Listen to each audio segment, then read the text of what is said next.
घरात आई, बाबा, दादा, आजी, आजोबा व मी राहते. आई घरी लॅपटॉपवर काम करते. मी सायकल चालवते. आजोबांसाठी औषधे गोळ्या आणते. हे झेंडूचे फूल आहे. बाबा सणाच्या दिवशी झेंडूचे तोरण दरवाजावर लावतात. दादा दरवाजासमोर रांगोळी काढतो. मी मदत करते. ही माझी बॅग. बॅगेत वही पेन आहे. दादाने ताटे मांडली. इथे दोघे जेवायला बसलो.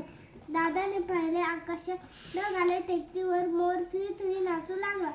उसापासून साखर तयार होते. ज्ञानेश मामाला साखरेसारखा गोड फणस आवडतो. आई भाकरी करते. शेजारची छाया भाजी निवडायला मदत करते.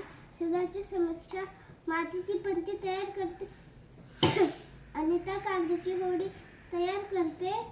सायंकाळी आकाशात पक्षी उडतात. मी आणि दादा